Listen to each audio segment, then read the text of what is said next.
Салам алейкум, я гамбургер, буаджи, донер кебаба, двоюродный братуха. А у нас махачкалинская реклама. Hello, SNEEDCAST, Oi. Episode 2, Giant Awakening, feed GiantGio. Hello. Oh, hello. The man, the myth, the legend, Whoa. GiantGio himself. One of the few brush on canvas painters I see on Twitter. Yeah, I know, eh?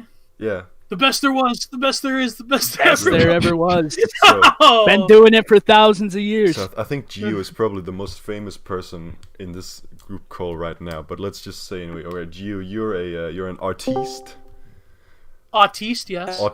and now we have the final member of this chat. Sneed. Feed and seed. Hello. AKA Hello. Manzo. Okay, so Gio, you are a painter, an artiste, from Canada, as far as I remember, Yes. from southern Ontario, Canada. Yes, right near Niagara Falls. Yes, and Not to dox myself, but there you go. yeah. Well, all right. So, as far as I know, because I've read a little bit about you in preparation. Not too much, but just a little bit. You've been to university, right? Yes. I have 2 master's degrees that I wasted my life on. No, did I say that? No. Oh, sorry. We'll cut it out. Yeah, I've been to university, yes. No, and you run Giant Art Productions. Yeah, it's just I guess it's basically that's my just moniker for because I use the same profile pic for everything. So that's more of my art related stuff. But My but mom my does the writing same. is- She also has like an art thing. She's been a painter and a tattoo artist also for Oh, for wow. many years. So I maybe I think should check her stuff. Does she have a website and everything? I think she has a Facebook page. I can show Hmm. you later, but don't dox me. You know. No, don't worry. Oh. So you've been a painter. What? This is like a very typical question, but I just want to ask you: what inspired you to start painting? I don't know. Well, my mother was a hobby painter, but other than that, I guess I was always drawn to more like of a visual space, and traditional painting was always something that was in the background of my life, but I never fully embraced till I would say like a bit before and after high school, and then I took up painting, and then later on printmaking, and yeah, that's basically I'm what they call like an autodidact, self-taught.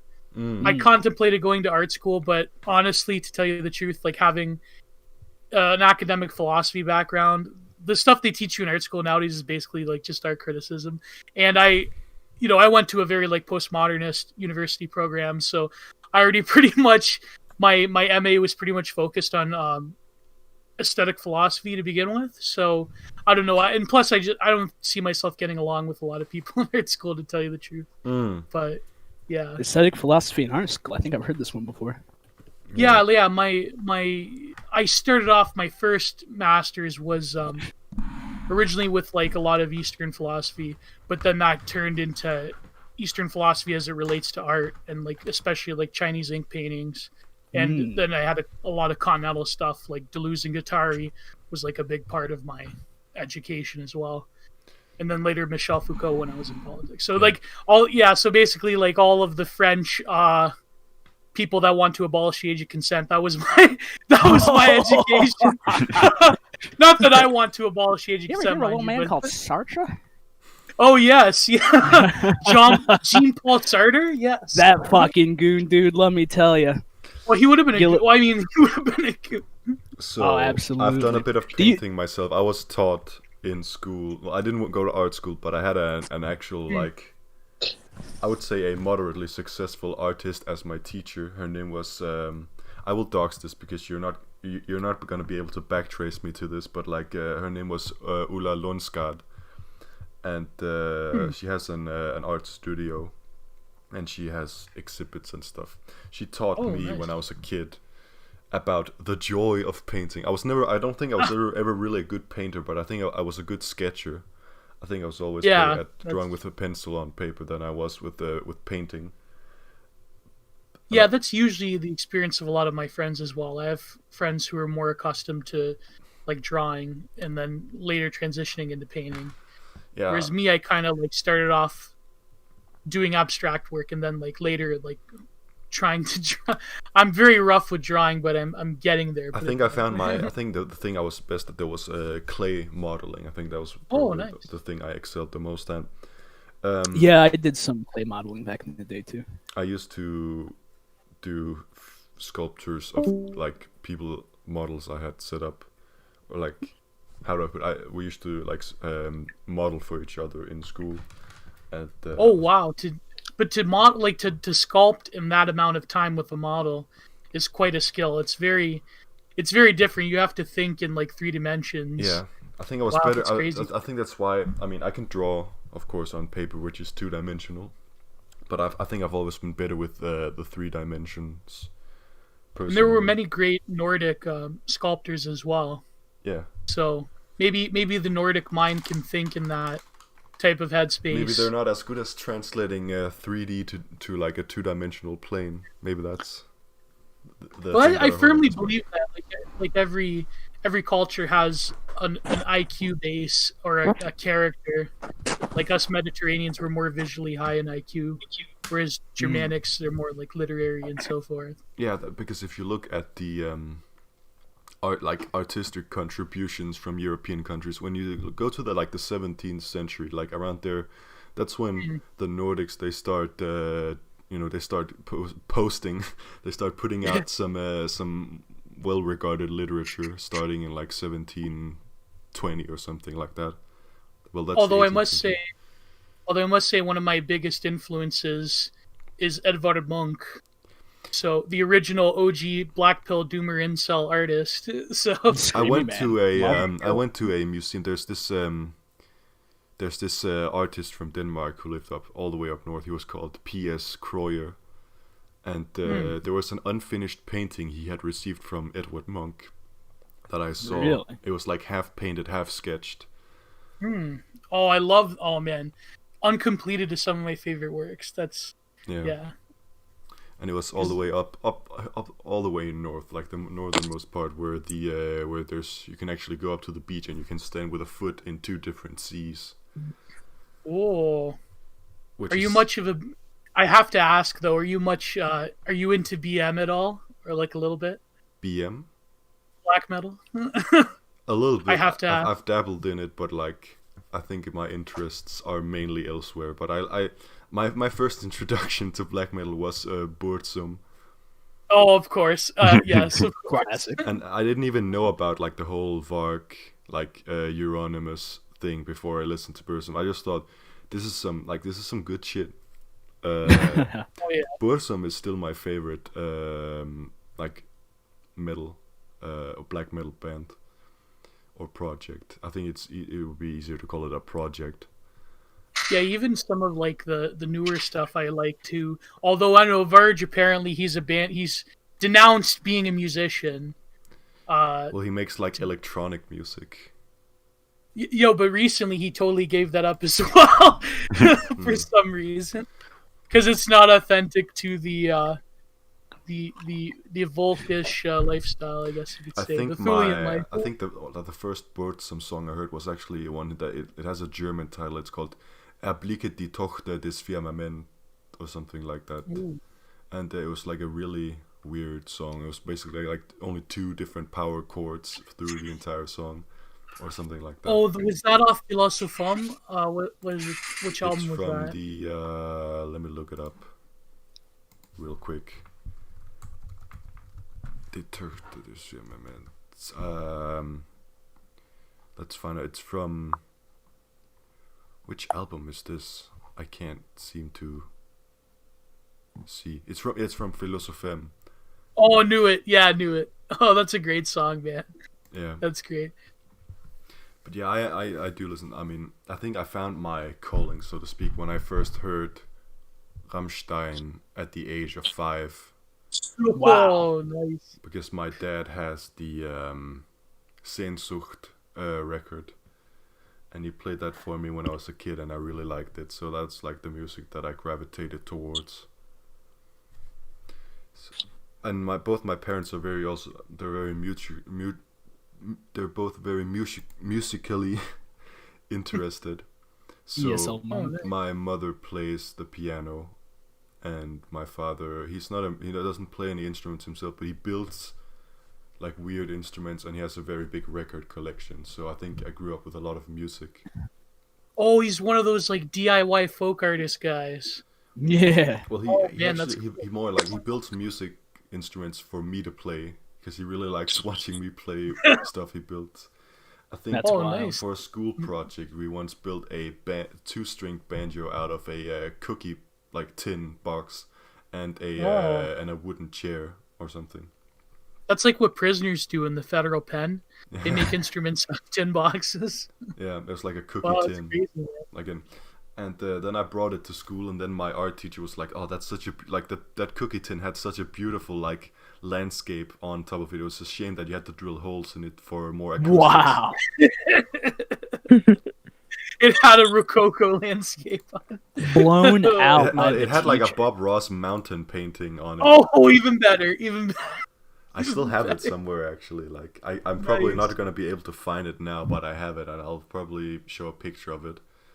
You know, I'll find I it. forgot what year it was, and I was about to ask him, wonder what Bob Ross is up to. Then it hit me. Yeah, it hit me. Oh no. Oh, He's not really up to anything. He's up in heaven. Yeah, God bless him. Bless Bob. Although I have a lot of criticism of Bob Ross, but I think I'm gonna come up with a video maybe someday, Yeah, just like Ooh. lighting up Bob Ross. I think a lot of people would actually compare your style of painting to Bob Ross. What do you think about that? Oh God, I'm very. Gio's about to start swinging. I think it's because I do a series of Bob Ross sketches where I take his wet and wet method and I apply it to acrylic, and I do them on like 5x9 canvas sheets, and I do that. I think I when I got really good at them, like in 2016, I think I got it down to like 10 minutes for one of them.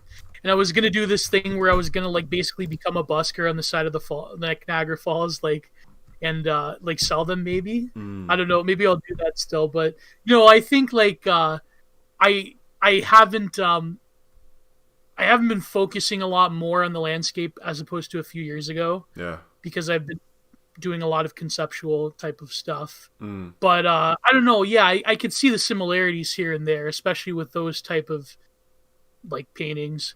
But I feel that Bob Ross's moment should come to pass for reasons that I'll really offend people if I get into. But, Dude, just unsheath the art katana. well, I think that I get what he was trying to do. He was trying to get people involved in art, but at the same time, it's become just like this commercial Reddit like soy face nightmare.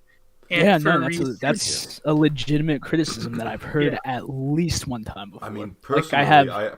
and he's still everything with Bill Alexander. Oh! personally, I like Bill Alexander better in my opinion. His compositions are better. Anyway, sorry I cut you off, Bones. Personally, I took an interest, like a re-interest in painting after I discovered Bob Ross. I never really watched his shows, but some of the techniques that he used, I think helped me becoming better at like painting landscapes. Oh yeah. Which, like, I mean, he's not I wouldn't call him a bad painter, but I will say, I mean, it's his living, so of course he commercialized his painting. Yeah. Or because what else did he have he could only go back to the army and become a drill sergeant or some shit, and I don't think he'd want to do that again. Well, I think it was more so like his family after, because he died like he was only like 56 or something. Like he died unfortunately of lung cancer. But his face and his marketing and just like the sheer like corporation behind Bob Ross art, I think the problem, of course, is the technique itself stifles creativity in terms of what an artist is doing, and especially a landscape artist, as opposed to someone that is making like a pretty kitschy picture. Right. I sound so terrible. I know, like I could just imagine like the legions of like Redditors just like losing their shit over like, how dare you? Boy, no, Bob Ross is flawless and perfect. You cannot sully his good name. If you if you remove the emotion from the art of Bob Ross, you can see that it's very mechanical. Like there's Yeah. a process to it. There's people that even use machine learning and apply it to Bob Ross. Believe it or not. It's interesting, but it's also very scary. Yeah. Because you have like AI portraits, you know, there was that website that's like constantly flooded. That's like arportraits.com or some stuff. Oh yeah, yeah. And there was that one thing where you could like draw with different colors, and the different colors would represent different textures, and then you can create a photograph from that drawing. It was really fucked up. Speaking of AI, there's actually, Reddit moment. There's a subreddit where the entire subreddit is different GPT-2 bots making posts and commenting on their own posts. Oh god. And some of them are such natural human interactions that it's like what is that one test like to determine if someone was human or a robot? Turing test. Yeah, the Turing test. Yeah. I think they passed that test at this point. There's a couple AIs that are. I might be talking on my It's actually very hard to pass that test, even for like humans, because I think it's also kind of flawed because I think most people who are like participating in that test, they go in with the mindset that the person they're talking to is a robot and not a human. I think it shows that like humanity itself, because of digital technology and social media, has lowered our standard of communication to such an extent that an AI could very easily replicate what your average basic bitch person on the internet is doing. Yeah. It's really fucking crazy. It's scary, man. All right, But sorry to interrupt, but speaking of the Turing test, there's actually an AI that passed it as of 6 months ago. That's scary. Damn.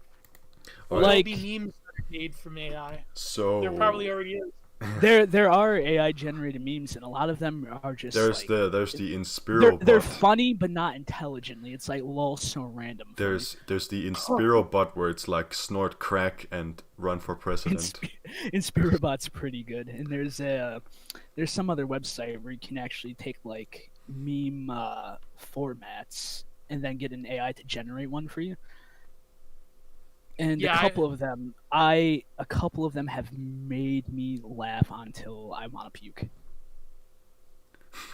I think Smarter Child on MSN Messenger ruined a whole generation of millennials, and so now we're so accustomed to talking to robots that we just assume Oh that. god, not MSN Messenger. The glory days, my glory greatest days, triumphs and my greatest failures. All of those moments, all those text logs gone like tears in the rain.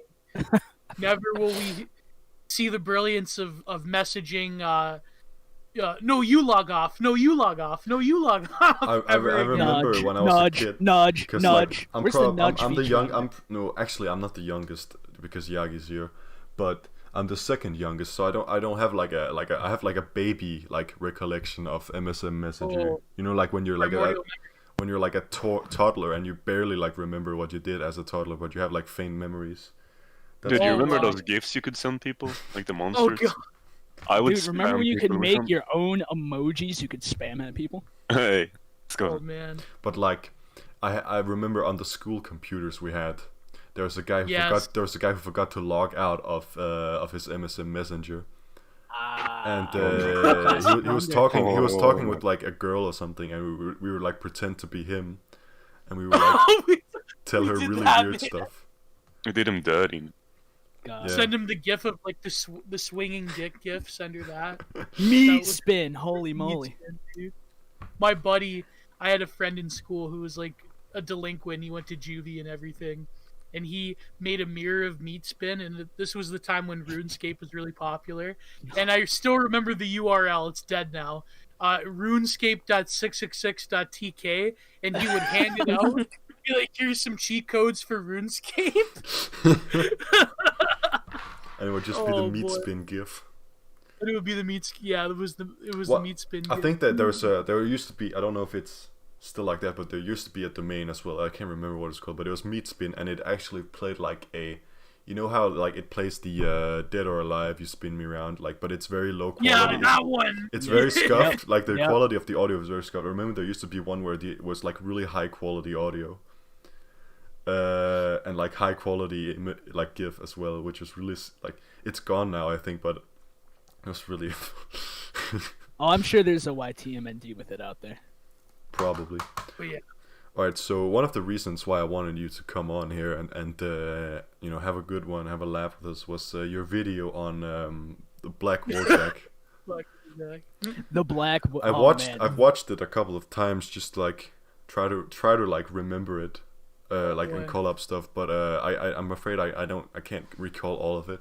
But one of the things you were talking about was how the neo Wojaks, they don't really have the same intent or purpose as the original format.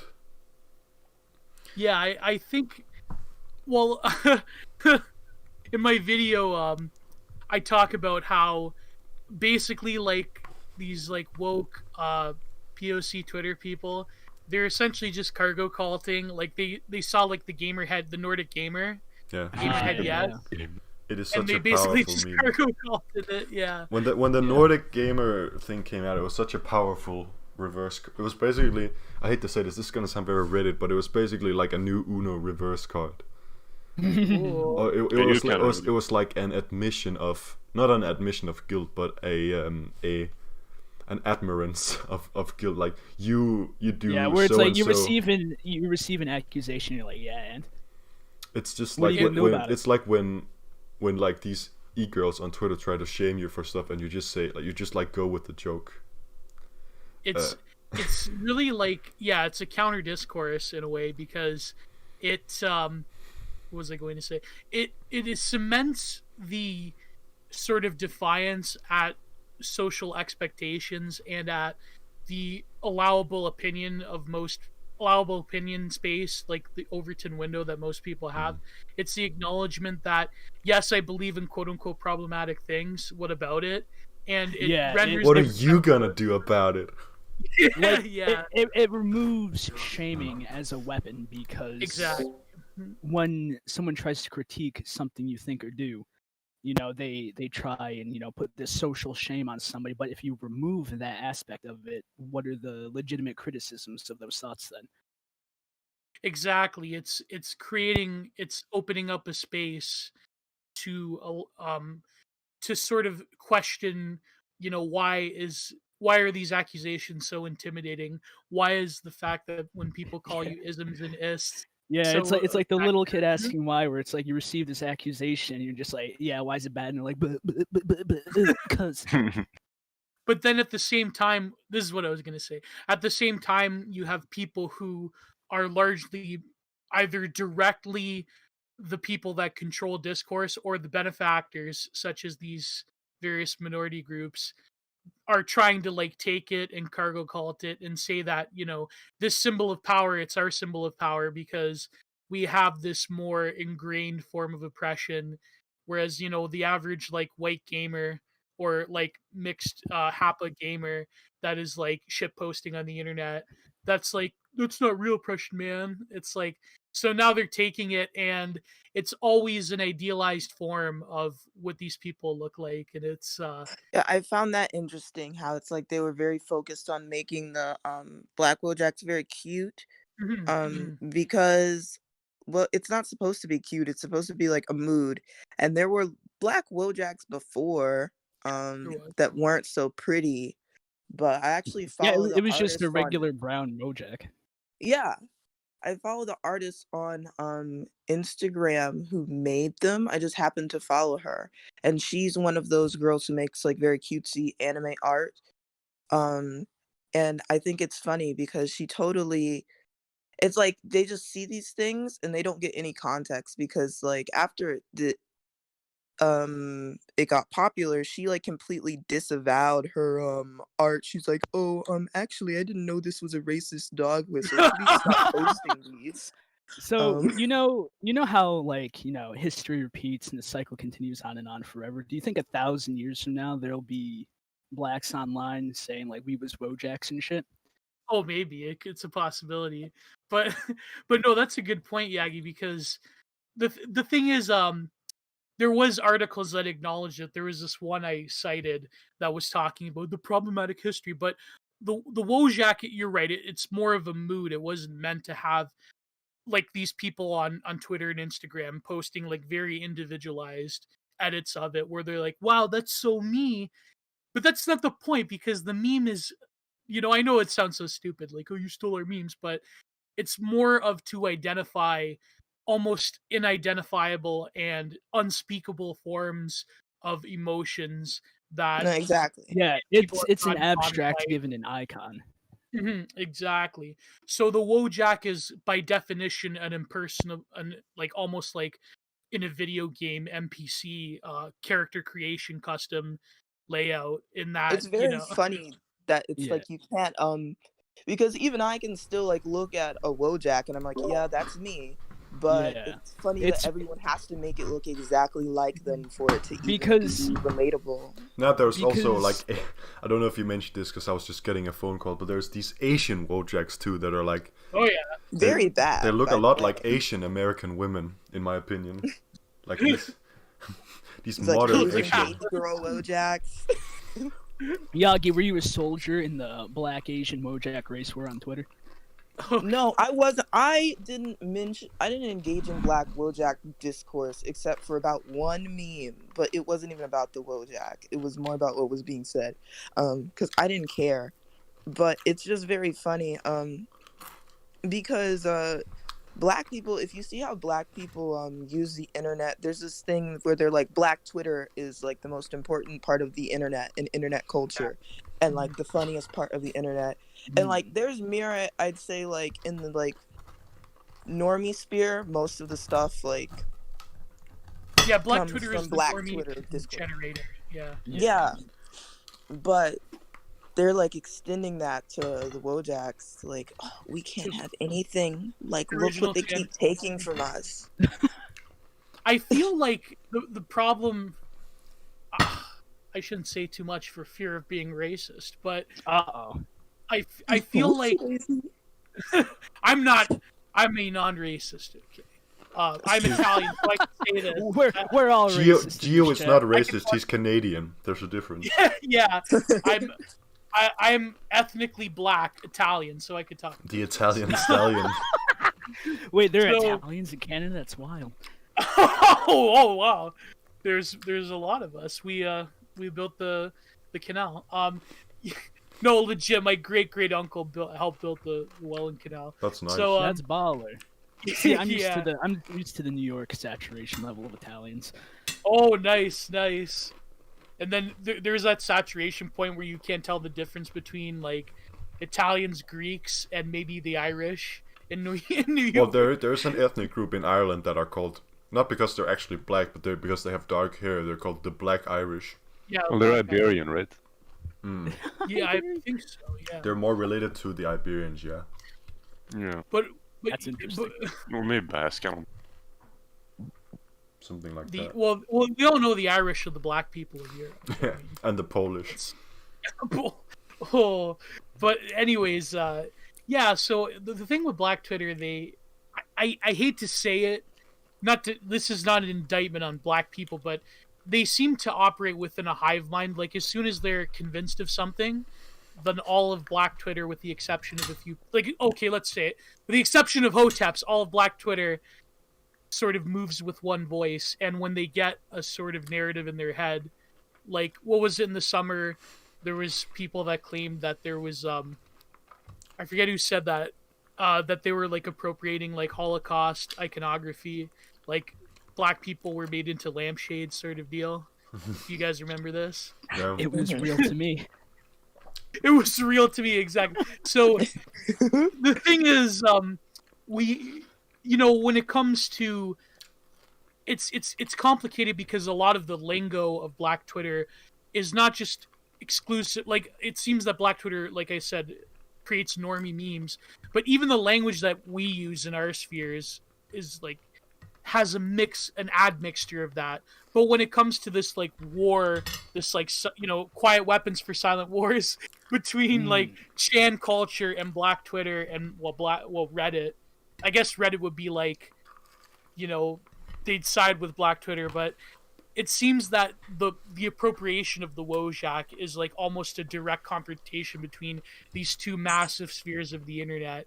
And who knows, maybe in the future Black Twitter will be like, yeah, we created the Wojak, it's ours. Like, I don't And know. see, inversely, I think that the quote-unquote Black Wojaks, the New Jacks, Neo Jacks, whatever, I don't see them as Wojaks. I see it as like the evolution of language where, you have the root and then you have the branch where you could technically call it a Wojak because that's its origin, but it's like, it's like the ship of Theseus. I brought this up before where you replace all the parts. Is it still the same? Yeah, it's like Pepe and Apu Staya, or like Because Feather Bear and Spudder Spud. these Wojaks aren't even dejected, or they show no expression at all, or like they're not indicative of any personality traits. It's just like hairstyles. Well, the black Wojak, I think the black somber... Wojak kind of like embodies sassiness and like passive aggressiveness. She's just sitting there and smiling. Sitting there, blank, smiling. That's the blankest look I've ever seen in my life. I'm not sure what it actually represents besides blacks in all these saying, memes, "Hey, it's we always exist." in all these memes it's always like white women being culturally ignorant and then black women being really sassy and aggressive towards them. I mean, the memes I've seen made with them, sure, but I'm not going off of like the captions put to the pictures. Based on the pictures themselves, like what do they represent? Visual the Wojak has always been like this wordless thing where you know it when you see it, like that feeling the Wojak portrays. But these newer black Wojaks, they always have to have some little quip with them. Yeah, you can't just post a picture of that and be like, mood. Like, what's your mood? Yeah. And it's just like, whoa, nice mood. What are you, black? That's different. The black mood. It's real.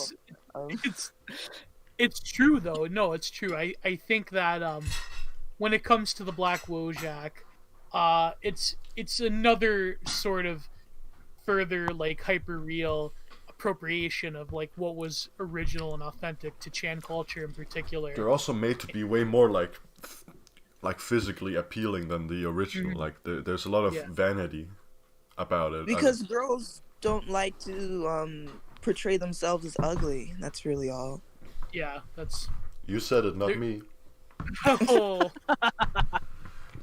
We have of the course female they're vote gonna on that put one. up idealized depictions of themselves because it's like there's no self-critique with these either, like self-ownage. Like the jokes are at everyone else's expense. I remember usually with the original, just like when we just go back to original Wojak where he's just like crying, or whatever. That's usually also sometimes like a critique of yourself, like like the fucking spaghetti out of my pockets, stuff like that, of like old Chan, or it's like talk to cute girl, mess up one line, spaghetti starts falling out of pockets. Exactly, as opposed to this, I am so hot and my hair looks so great and I'm BTFOing these stupid white whores who keep insulting me.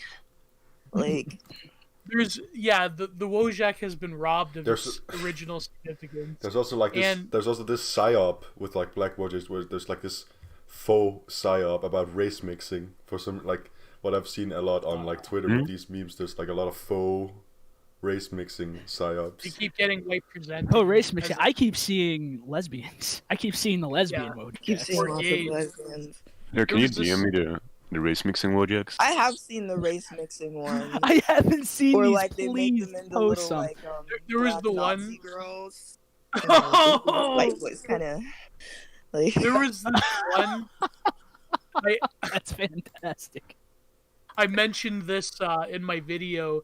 There was the one of like the Doomer Boy Black Wojak, and with like the original one, and they're like kissing, like some artist like somewhere they just shipped them, and oh my god, holy crap, that's amazing. I'm not opposed to We've all known one. There's also one. There's also one where she's dressed in like a green uniform. She has a flamethrower. Yeah. She's cute. And she's like arguing with the other black female Wojak. The black original female Wojak is like, what is that smell? And the racist female Wojak is like, you. Oh, like stupid snot all over my face. Damn. That's like, you ever watch the movie Neo Ned with Jeremy Reinhardt. I don't That was think a I great have. film. Nah. He was like this mental patient that that believed that Gabrielle Union, this was like 90s Gabrielle Union when she was like hot, was like the reincarnation of Hitler, and he was a neo-Nazi, but he was in a psych ward with her, and so like she pretended to be Hitler for him, and she Oh was my a God. sassy, sexy black woman. Just look it up, That's Neonet. It's such a great film. Neo Ned, my God. Yeah. Oh boy. And so yeah, it's really weird how now the Wojak becomes individualized, like all sort of I mean, I have a friend who made a Wojak for me, like one that looks like me. This was like a couple of weeks before Black Wojak, but there's like one where I'm wearing like a fucking polo shirt with like the Danish flag on, and I have like long blonde locks or some shit. Can we post it? You know what's funny, what you were mentioning the artist that you follow, Yagi, it really reminds me of what I like to call the like the post Tumblr grammable aesthetic, or like grammable kitsch, where you have like these mostly, let's face it, always digital artists with very few exception doing like traditional art and painting, where they'll like have this like kind of like, you know, when you see it, where it's like the millennial pink pastel with like influences from mainstream anime, with influences from like that Tumblr deviant art, like when DeviantArt transitioned to Tumblr, type of like girly, aesthetically appealing art made by and for depressed teenage white girls. And so that type of stuff is almost like apparent within because that type of art form like transitioned into like this woke, like by POC type of art on Instagram, and it still retains that millennial pink pastel and like some tangential relationship to anime style art, but it's like this, you know, sassy type of stuff that these black Wojaks are being made out of. That's like the milieu that it's coming out of. And here we see the Wojak with spinning with the feet. Sniff. Sniff Jack. Anime girl sniff Jack. You know, Yeah. and the It's just, we have to deal with a lot now that the Tumblr containment zone has pretty much been dissolved. God. Because Oh, that's yeah, a lot that- different than the rest of the internet. Honestly, it's for me, it's a very like female sphere. Mhm. So they just the way that they act is a lot different, and it's very at odds with like even like Twitter culture. Even though there are men and women on Twitter, like there's not because it's like there's this eternal like almost war going on. I remember on Tumblr they used to be like 4chan is raiding us today, and they're coming on and they're posting gore porn in the fucking Naruto tag, and The great rate of 2014, 2015. Classic. I was I there. think it's I was funny there. watching these two like cultures converge almost, because it's like they're like polar opposites, but they keep coming I mean, together. it's just the digital version of what's happened countless times in the past, where two cultures meet in battle and they eventually pick up some things from one another. Oh God, I can't sneed. Oh my God. Well, I can't sneeze. You can I post can't that. sneeze. Oh no! Sorry, I had to post that. That was mandatory. Mandatory sneak post. Dude, you almost got kicked out of the fucking 11 Jules podcast because of that. I know, but it was And worth then- it. You better be careful. Yeah, please. It's a lot of work for Lev to go and edit stuff too. So, like, Yeah. I think it was Jules last time that posted like something with N-word in it. So, Of course, yeah. Of course, oh it was. God, I Jim. don't know why. But anyways, do you remember back in like, I think this was around 2016 when Gamergate was like at full force, where you had like a very like physical representation of Tumblr and 4chan culture coming together, where you had like this like Rule 34 art of like the Tumblr girl and like the 4chan Paul, like faceless guy. Yeah, the Anon Oh, guy that this- has like a this- green head. All to arms, Rule 34 of all the Black Wojak girls. Yeah, there it's inevitable. Like I think there is sort of in like far right circles on the internet, there is like sort of this underlying, I would say, fetish or taboo for race mixing, and not to like, I'm not saying anything like I'm not like Not condemning, I'm not not trying to- condoning. yeah, well, I don't know. I Heard it here. think, 2 thumbs up for white poles, black holes. no, I think it's very interesting how far right politics goes hand in hand with almost like this fascination with the racial other in some ways. Well, there's that, the conquistador cope, as I like to yeah, call like not like without saying too much, I'm kind of like, as an Italian, I'm like always going to be in this like weird space, like not exactly white nationalist, but not exactly opposed to like people in group like, preference. you know, Tony Soprano, like, yeah, Meadow, you gotta stick with your own kind. Like, It's called, the best way to put it, like the least controversial way to put it, is in group preference. yeah, there's always going to be that, but at the same time, I mean, I don't know, Meds and Latinas are pretty similar depending on which region of Latin America. Yeah. And it's kind of like, Argentinian, but I noticed Argentinians are the whitest. Just FYI. exactly, yeah. But the thing is, there's kind of like this weird, like underlying racial taboo that goes with like a sexual taboo in like a lot of anonymous, like Paul, like shit posting, whether it's a shit post or not. Like, again, irony becomes sincerity eventually. So when you have like the flamethrower Waffen, the Grenadier Black Wojak Nazi uniform, it's like there's something that's almost primordial that's awakened in people when they see that in certain like far right circles. They're definitely like it's running a a psyop on fetishization. themselves. They are going to end up just it becomes unironic attraction when it's just like a very funny joke. I will That's say that's what happens. I with will all of the, I like, will gay say I will pornography say that posts on 4chan as well.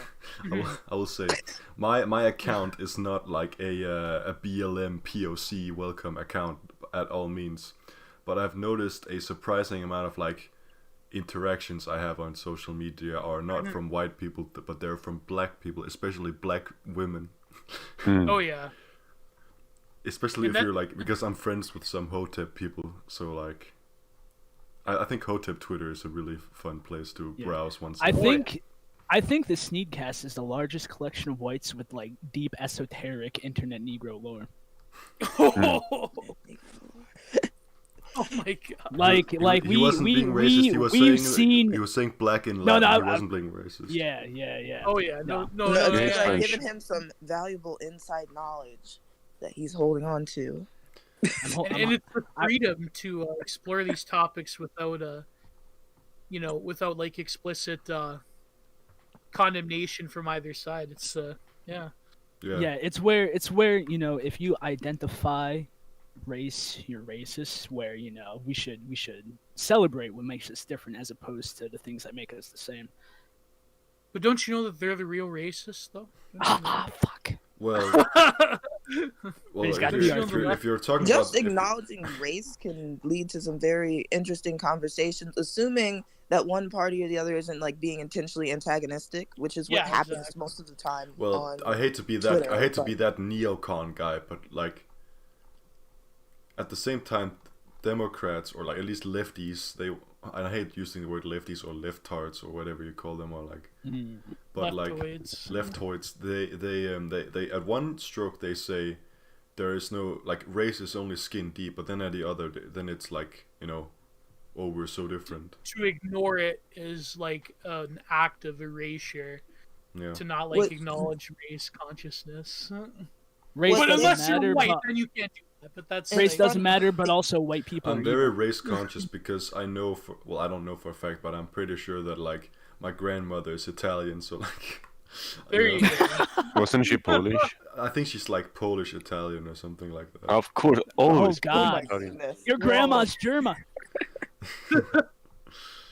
She's like an unknown factor in my family. Undocumented. When she, Okay. No, she's not undocumented. Well, she is, but she's the one who's been doing a lot of family research, which is very interesting.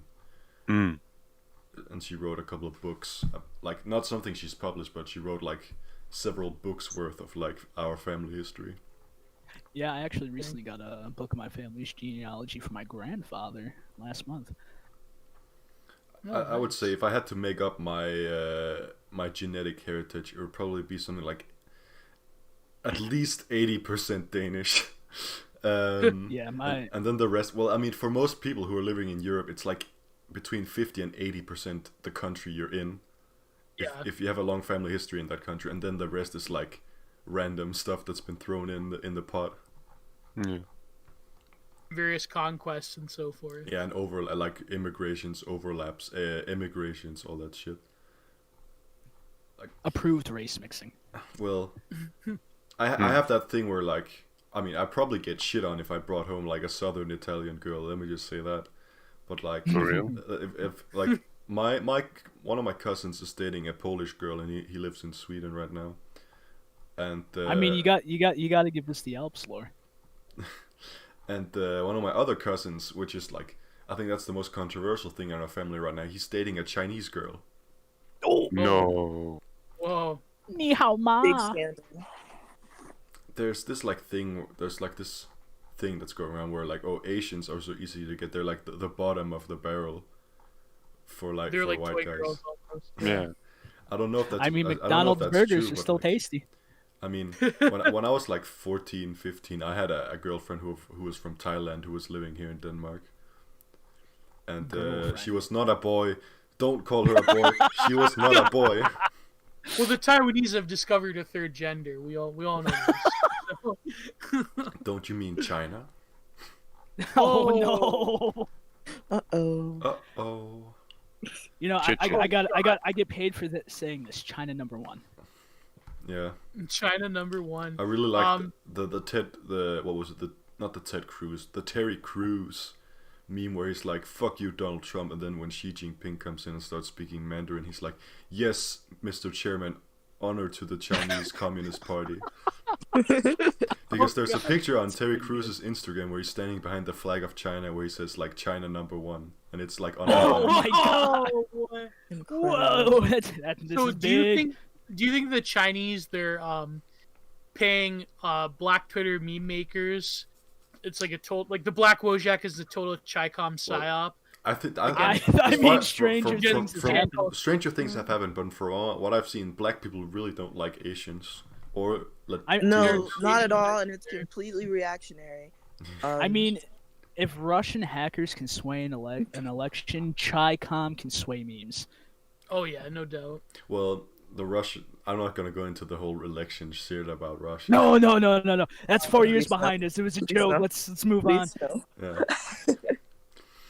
I think, yeah, it's true. There's always, it seems to be like in America, there was that antagonism between Asians and Black people, like the rooftop Koreans sort of meme. Well, We've had problems. the Koreans had. I would like to go on record and say this: the rooftop Koreans had every right to defend Oh, their living and their homes. Oh yeah. Yes, but the reason it started, it's because they're intentionally antagonistic. Stop coming into people's communities if you do not like them to get their money. And I mean, honestly, they should have been run out in the first place because you can't come into blacks or the someone's community. Koreans? I'm talking about Korean people who come into black communities. Well, I don't knowing think that I don't don't think they like black people. I don't think they and come there. then- I just think they were kind of put. The Korean immigrants were kind of put there in like Yeah, the but then slums of LA. but later Well, on no, they because there's this parasitic like economic relationship going on between like black people and Asian people. It's Yeah. not even parasitic, but a lot it's of like Asians they- are landlords of low rent places as well. That was another Mhm. sticking point. Yeah. But the rooftop Koreans, I think, had every right. And I just remember there a few years back seeing this 4chan meme. It was like, it was a screen cap where it was like, okay, Paul, why did the rooftop Koreans, why were they so willing to shoot back? They had no qualms about it. And like just the top reply was, no fear of being called racist.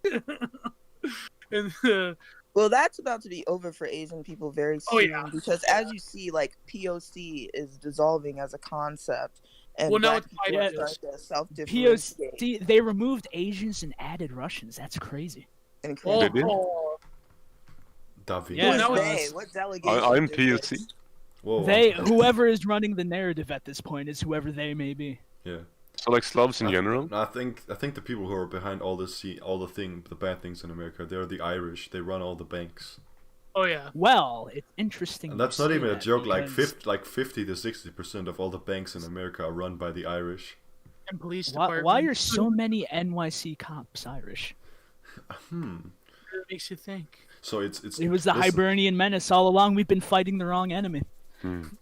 Yeah, like Paul can shit all on the chosen people they want, but we all know that the real enemy of the white Western man is the Irish. The Irish menace, the Mick But, the Mick menace. Fuck, dude, that sounds pretty tasty. I'll order a McManus. McManus. Oh boy. Is that on the secret menu? The secret menu.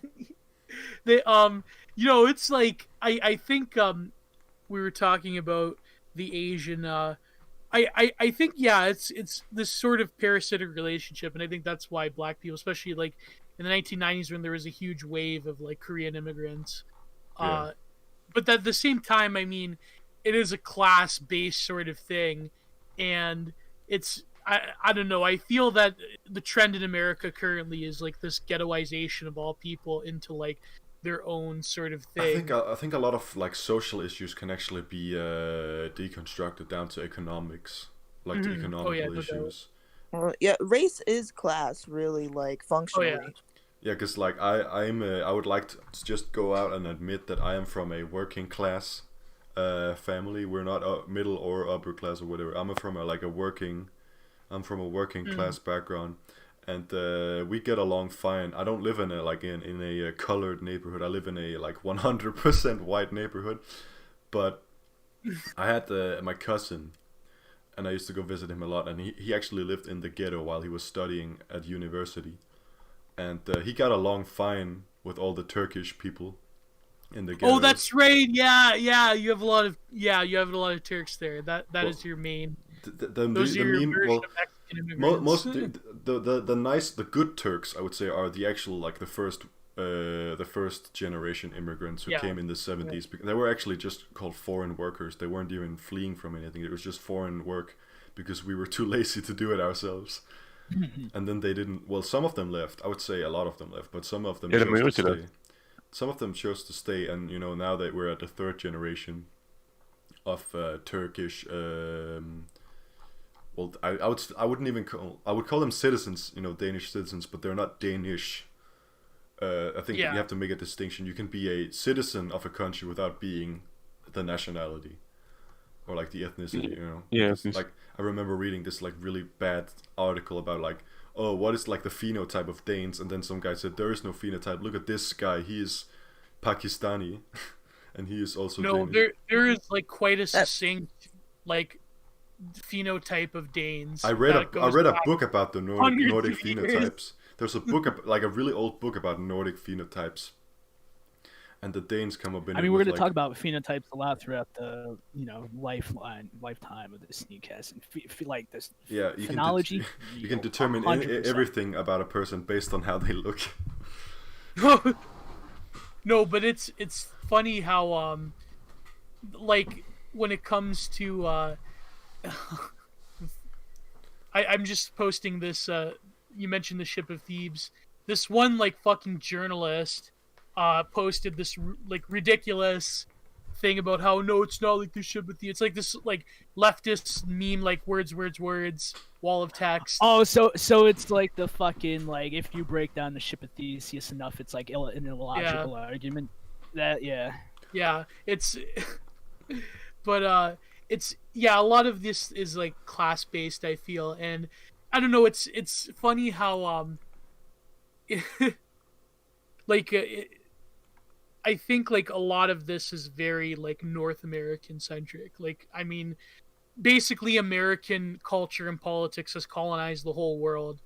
So now you have the same sort of identity politics cropping up in Europe and elsewhere. For example, you were talking about how the whole POC thing is being more like shaped into being exclusive. This is the whole bi POC concept, which is like, what is it, Black Indigenous POC, meaning that like Black people are at the top, then like maybe Indigenous people, although they don't, like, let's face it, when it comes to the progressive stack, nobody cares about Indigenous people. It's they, really don't just care, they don't people. care about That's native. it. In America, people, nobody, not even like the Yeah, left, they don't care about Native Americans because it doesn't. In Canada, it's much more explicit because there's more of a tie to Canadian.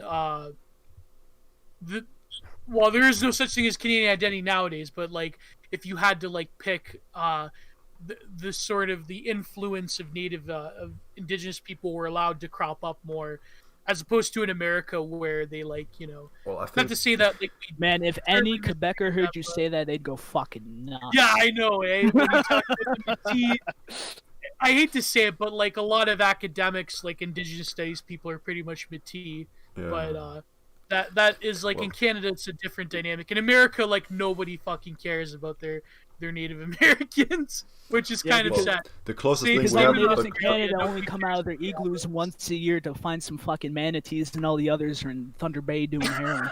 The only, Oh, the only like the quote unquote native problem Denmark has is with with Greenland, and there's not a lot of people who live. There's like 40,000 people who live on Greenland.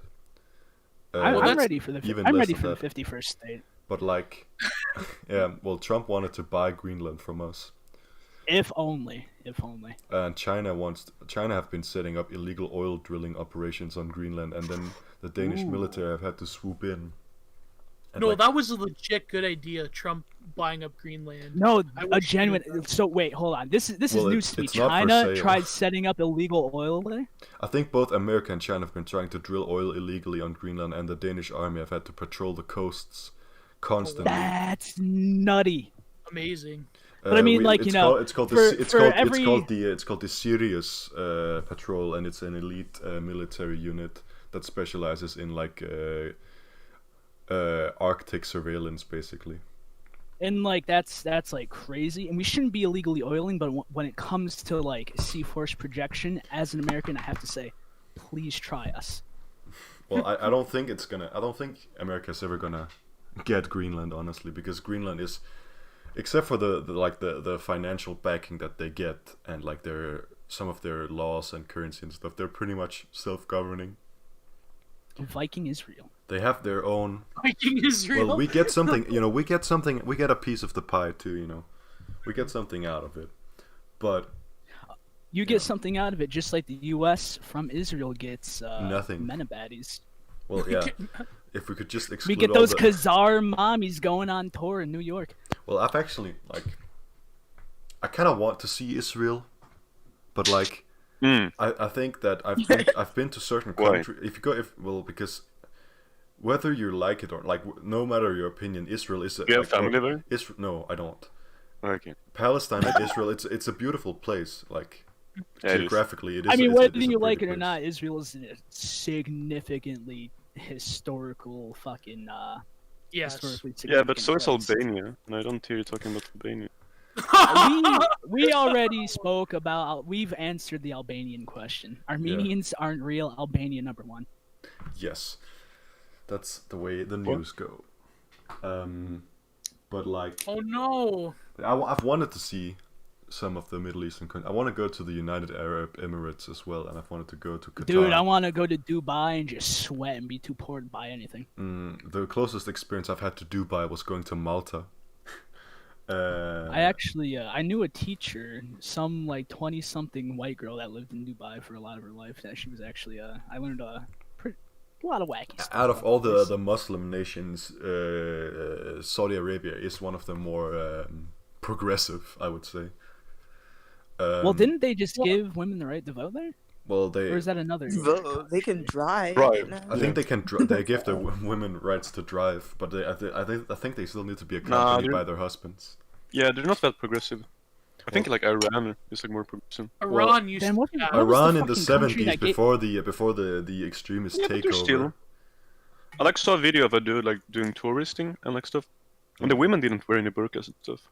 I think that was Iran. I think depends on where you live in Yeah, Iran. that was Iran Yeah. in the 70s. Yeah, but still, I mean, like, Iran- I mean, Iran like, used that's to be- not- maybe if you live like- in maybe if you live in the middle of Iran, but I think if you live out like near the In borders 2018. of Iran. Yeah. Well, Yeah. Tehran was like more or less globalized back in the day. Yeah, Tehran was an international city back in the day. Yeah. And it still has some like if you read people like Giorgiani that think that Iran is a much deeper culture than like the Muslim invasion of Iran, and it's like this weird like retconned sort of history. But I don't know. I think like it's funny how it was all because it was all thanks to America that we have the modern day Iran. Because of the was it the Kuwait invasion or whatever. All we had to do was let Saddam do his thing, and it would have been fine. It went even back to the 50s when they supported Mossadegh, and then they got rid of him because he wanted oil independence.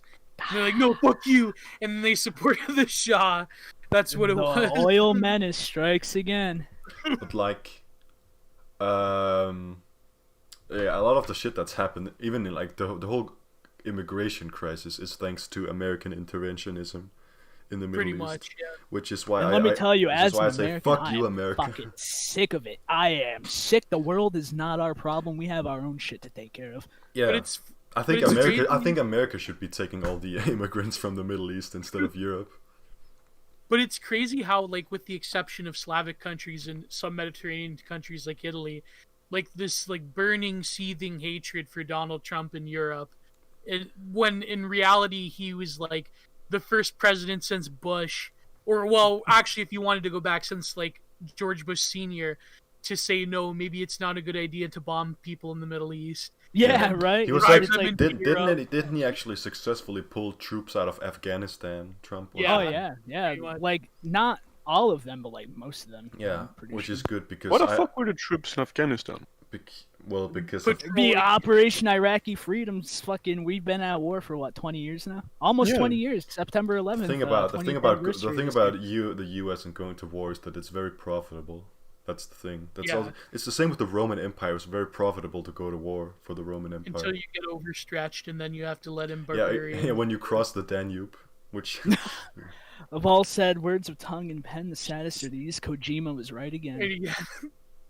Which I mean, you Danes had a hand in that, if or no, it was the Germanic tribes. no fucking well, I would not even like associate the Germanic tribes past the Danube with the Danes because they were a very separate people.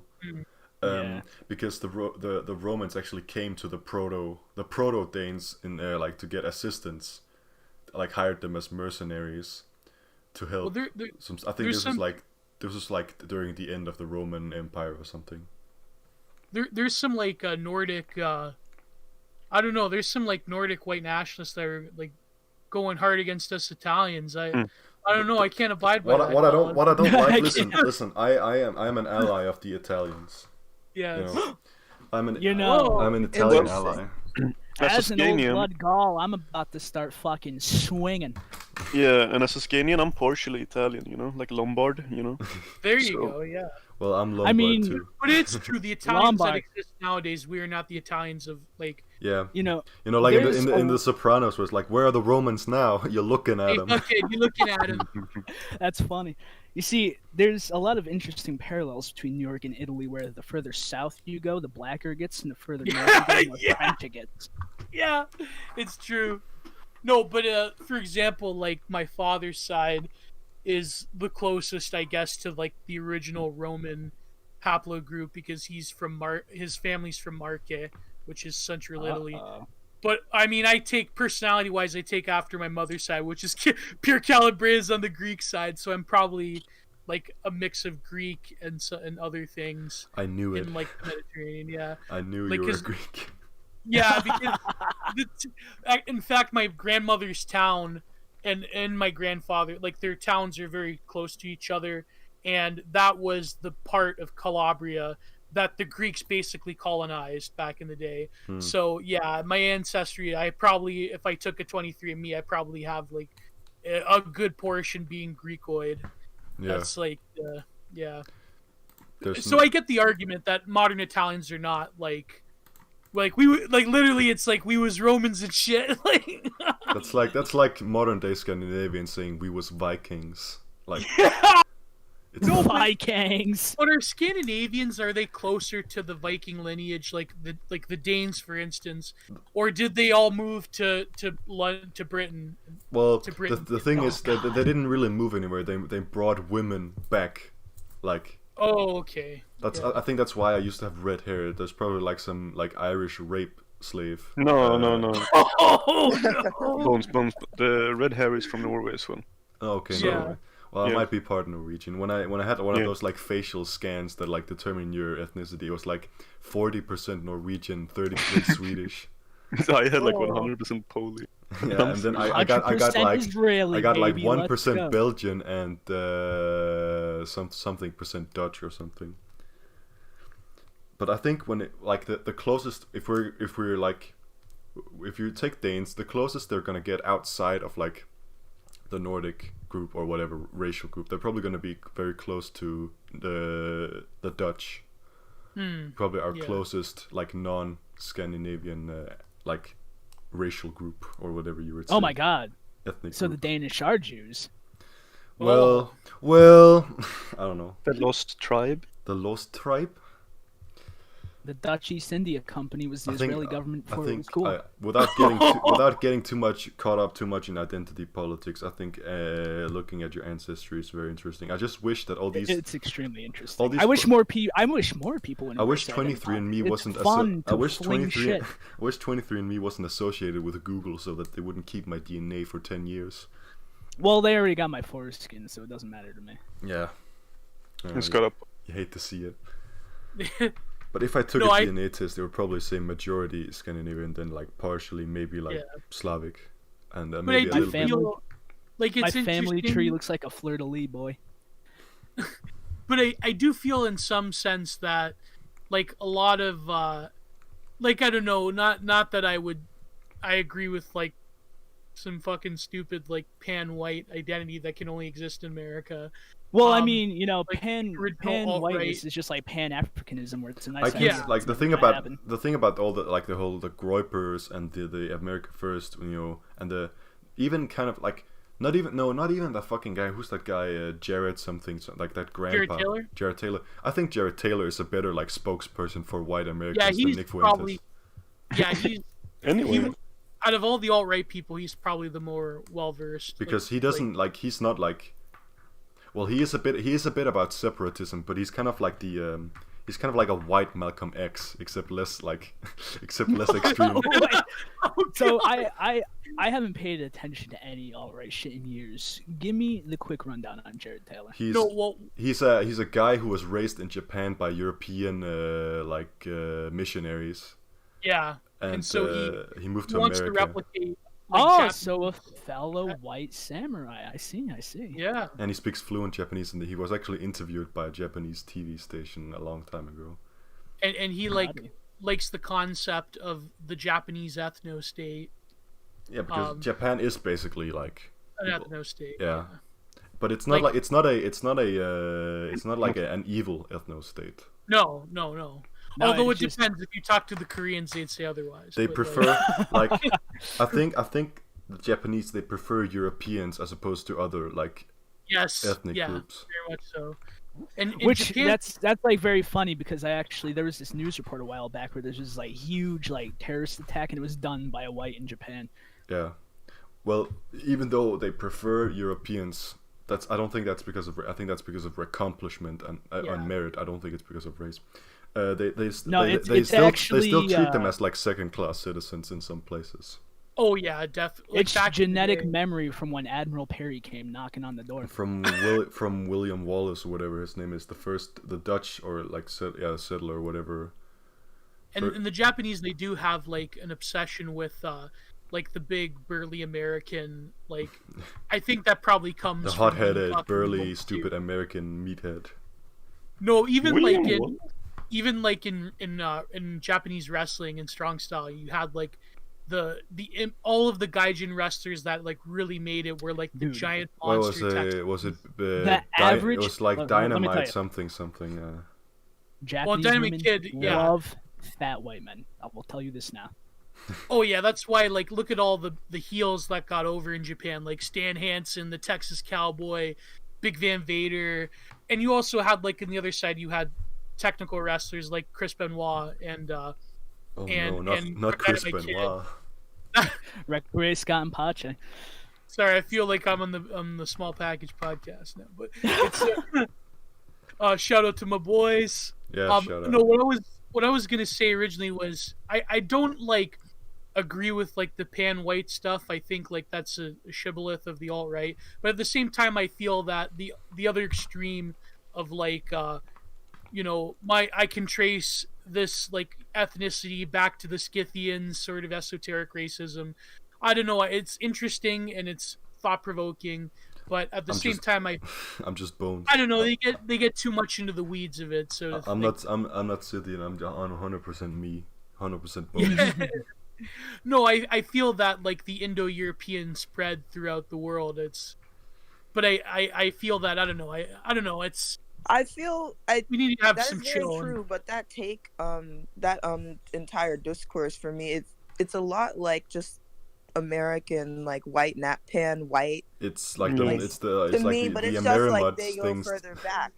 And The I Amerimuts. see a lot of Amerimuts saying this, like, "Oh, well, we're all Scythian, we're all this and that. Well, therefore most we're all here's the white." thing. Most And fucking it's just like, I think white is a very American concept, and I think what Yes. people need to start looking at is Yep. like, I think white Because- Americans need to be looked at as an individual, like. Yeah. Yeah, because if you go to Europe, if you go to Europe and levels of ask someone admixture. about like their ethnic background, they're not gonna say I'm white. They're gonna say I'm this and this because, there is But yet- difference. But yet they were. Yeah, go ahead. Yeah, sorry. Like there's a difference between like an Hungarian and like a German.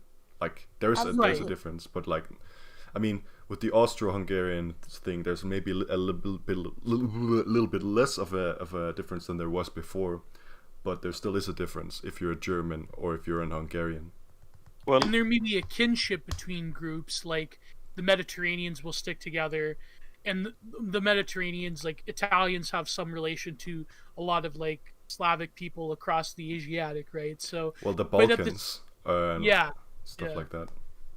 but at the same time, I feel that Europeans are being made into white people because of the spread again of American identity politics, but also the cause of looking at Europeans as white people because of the influx of mass immigration, the migrant crisis. That again was a result of actions by America, Britain, and Israel. they're The becoming four white big, or like actually, in that I way. guess the five big European immigrant groups in America are Germans. Yes, there's a lot of Germanic influence in America. Regrettably. the Britons, not the English, but the Britons, like as in like Irish and English and Scottish. Anglos. Anglo-Saxon. Yeah, Oh God, the you just Irish, call they're the not Irish Anglos. Anglos? but like the thing with Germans in I was America, just gonna finish. There's Italians, Oh, sorry. Germans, Brits. I'll actually differentiate and say Polish and then Slavs, because like there's a little bit of a difference. it depends on where in Poland. Yeah, if you go to like Gdansk, which is like on the really close to Sweden and Denmark, there's a difference than if you're at like the border to Yeah, the to borders, Ukraine. like the middle of Poland is kind of like Slavic. Well, the borders are still Polish. when you go up to like the coast at Gdansk, which is Dansk is Danish in Danish, so that's Yeah, in Swedish as well. yeah. Oh, was that where Zizek, he had that film? You know that clip where Slavoj Žižek or whatever. his yeah, name is. yeah, he had the clip where he goes like, on this side is Europe, it's civilization, it's democracy. The women are beaten and raped and they don't like it. And on this side of the lake, it's brutal Oriental despotism, communism. The women are raped, but they like it. And so that clip. I think I've seen the part where he's like, this is It's on a bridge, right? I've seen the democracy Yeah. part. I haven't seen Yeah. the Oriental thing. Oriental despotism of like the. But I have Slavic- seen a bit about. I've actually consumed more parody content of Zizek than I have his actual content. Oh God. I remember there was like this guy who did a really good impression where he's talking about this peasant girl, very nice boobs. Her breasts are very big. It's no, but it is. Yeah, you're right. I feel bad that like in Canada, because of Americanism, we didn't retain a lot of. We retained some, but like Anglophone Canada didn't retain a lot of its British heritage after the 1960s. What about? Well, there's a lot of, I would say, I think it's in Quebec. There's a lot of French heritage. Yeah, there is outside of Montreal, but in Anglosphere Canada, I feel like we should have been like Australia. Like Canada, like Australia is basically what Canada should have been in some ways. Yeah, well, I mean, I would still say Canada is probably a bit more civilized than Australia. Oh, yeah. I say more over socialized than Australians. Yeah. I feel Australia is a weird sort of it's a weird place because it's ostensibly like Commonwealth, but yet they have a huge kinship with America. It's very like the entire country of like Australia is very southeast London. Yes. Whereas Canada has a similar kinship, a stronger kinship with Britain, but we just like totally reject America, and that's like this weird Canadian left-wing nationalism is to hate America, which is an anti-nationalism in a lot of ways. It's the come on in, fuck off, we're full dichotomy. Yeah. It's nothing gets Canadians more haughty than when you mention America or Americans. It's disgusting, and I hate it, and it's icky, and it's just so undeserving, unwarranted self-importance. I don't know. If I keep talking about Canada, my blood is just gonna keep boiling. So Oh no! don't worry about it. But yeah. Let's talk about Europe and how cool Europe is.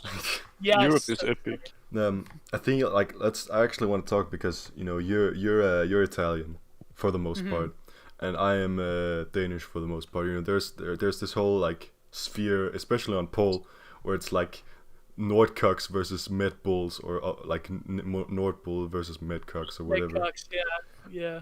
I mean, it was funny to begin with, but I think people take those things too serious because I think. What is the Nordic attitude like in general towards Mediterraneans? I think there's really, I have a like semi-Mediterranean family on my grandmother's side, you know. She's very you know, she's tough loving, you know. I think that there's only really a stereotype about Mediterranean women is really what we're talking about when we talk about stereotypes, because the men are They're kind all of true, by the way. They're all true. like you know, Italian mothers are the ones who wear the pants in the family. Yes, yeah. Pick your poison, the spatula or the belt. Yeah. And No, it's true. and Italian grandmas is the are like nation of- mafia dons. Yeah, Italian, like, yeah, Italy is the nation of mama's boys for a reason. Yeah, Hey, and I don't have anything against that. Like fucking walking. I can appreciate Mediterranean culture, and the food is good as well. But at the same time, My like, daughter's dead, but the tacos are great. But at the same That's fair. time, Nordics and like the Scandies have a very different attitude towards life, and even in art, for instance. I think I think the way we operate is we operate in small groups for the most part, and we're very like isolationist, but not in a depressive way. I would say like in a I think it's been necessary because we used to fight each other all the time. Yeah, and in some ways, yeah, you're right. I Also feel because like Scandinavia is for the most part, had it not been for the Industrial Revolution, Scandinavia would have been like a frozen wasteland. Especially in Norway, because they have relied a lot on fishing, which they did when they were still a third world country back in like the beginning of the 20th century. They were still like, they were poorer than Africa basically.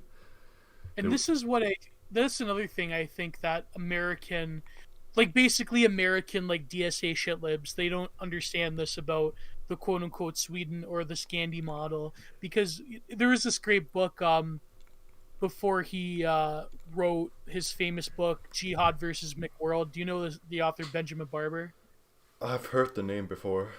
Yeah, I highly recommend that book. That's like a mainstay in like any sort of like political theory text or political comparative politics work. And he wrote this book actually. I think it was his thesis of Scandinavian communitarianism and how basically isolation plus warring with your neighbors plus like just the natural makeup of Scandinavian people has created like a very like small villa type of communitarian like way of life Well, that is very easily replicated in the context of America. I think the Scandinavians are very identitarian or whatever you call it, up until foreign groups are involved. Like we'll fight amongst these others, but we will unite if there's a foreign threat, like a non-Scandinavian threat. I think that's a little something everywhere, even on a state-to-state basis in the U.S., where you constantly bitch about how your neighbor's a dickhead, but then somebody from Pennsylvania shows up and you're like, "Hey, get a load of this fucking idiot." Yeah, Italians are not like that at all. Italians like we have grapes with everyone. Like it goes like from region, then it goes like from like province against province, then town against town, then neighbor against neighbor. Like it's literally like back in the day, back in the Renaissance, the Italian city states were so busy like fighting each other that the Habsburgs just like came in and it's like, yeah. I don't like the hey Paulie, I don't like these Medici fuckers. Yeah. Like I hate to say it, but the modern, like not modern. When I mean modern, I mean like let's say from the Renaissance and the Enlightenment onwards, Italians are not like very big into like like a macro national identity. Italians are very much like intensely like homebody and regional, and like we love to just bitch about each other all the time. Yeah, like, that's the way it is. You guys fucking fought a war over a bucket. Italians and Italians are like the English and the French. Yeah. Those fucking Moulignans and Brutzes. I think what people don't get, I think what like the med posters on Pole don't get is that Scandinavians, the reason why we don't have these great big fucking temples to like fucking Saturn or whatever, it's probably because we were far more concerned in living in probably one of the hardest conditions to live in, except for like Siberia. When you're living in a place where the sun always shines and you have plenty of fruit to eat on the trees and and plenty of wild game to hunt, life becomes way easier. It becomes way easier to expand, and I think that's why Denmark had one of the biggest empires out of the Scandinavians, because we were living in the warmest climate out of all the countries. And then you expanded to warmer climates. Ahmed goes to the North Sea and is like, "Where's your temples?" As the Nord just pulls off his shirt and says, "Here it is." And it breeds a sort of a stoic hardness that I hate to say it, us Mediterraneans really don't have. I mean, we can be tough in some sense, but at the same time, it's not like the Russians or the Scandies that have like these great experiences with toughing out like incredible inhospitable weather conditions. I mean, like my grandma told stories from when she was a kid about how like it used to be so cold that like your breath would crystallize midair, and like they had to heat up like stone bricks and put them in like pillows and to warm up their feet at night in like their dingy apartments or whatever. And hence why like the Scandinavian aesthetic as well of minimalism, and a lot of Scandinavian artists, it's more gravitated towards realism. Whereas like us Mediterraneans, everything is like very big and loud and colorful. Very like there's a lot of flair. There's a lot of visual flair. Yeah, almost verging on God. But yeah, we have a different visual IQ. Whereas the Scandinavians are more attuned to like, I would say like poetry and literature. And the funny thing like, about the words the Scandinavian is because it comes from the Navian part means journeyman, and we all know what a journeyman is, like a wandering tradesman, or not like a trader, but like a man who practices a trade and he travels around doing said trade. And do you know what Scandi is, of course, like Scanian or whatever. No, do you know what it means? What does Scandi mean? It roughly translates to skada. Oh, skada. Or skada, which means like danger. So dangerous travel, like dangerous journeyman. Yeah. So we've like Oh. I think we view things way more in like In Germanic. like in Germanic. I think especially in Northern Germanics, they view things way more practical. I think that's why like Germans are such great engineers. I'm just counting Germans into like this Northern Germanic because at least Northern Germans are kind of like they're like a little bit Danish, I would say. Yeah. They're very practical. That's why you have like German cars are like the most like well engineered cars in the world. When if you look at like the car industry, the Germans are usually like the gold standard in engineering, and a lot of technology as well. And also, the German language is more suited to that sort of. It's very technical. It's not very nice to listen to. It's very direct. But at the same time, they could break down complex ideas and express them in a way that is more succinct than Romantic languages. Yeah, like Which is like why the great like playwrights and composers come from Germany, and there's some Italians as well. But the real like structured, logical. a lot of even, philosophers come from Germany. Like a lot of famous philosophers. Oh yeah, like even like reading Goethe would be like German literature has that complexity to it. I think, but there's the thing like Scandinavian or like I think Danish was actually classified as one of the if you come from a non like Germanic speaking like language, if you come let's say you're like a Romance language person, then Danish is one of the hardest languages to learn. I think the United States like had like this thing where they classified learning foreign languages. There's like some stuff with foreign affairs, something about the Ministry of Foreign Affairs or some shit. It was like Danish was one of the hard. It was even harder than Swedish because of like grammar and pronunciation, and I guess also enunciation. Because there are so many loopholes and like rules that are broken all the time.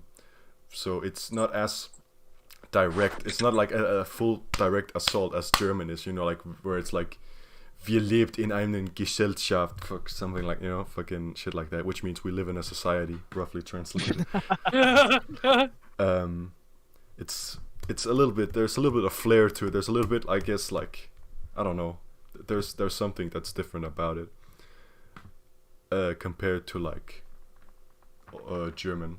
Well, I think most Germans, they speak High German now. Hochdeutsch, I think it's called in German. Which is like that's the thing here. That's like the thing that they always have in the fucking Nazi documentaries or whatever. God like damn Austerlanders.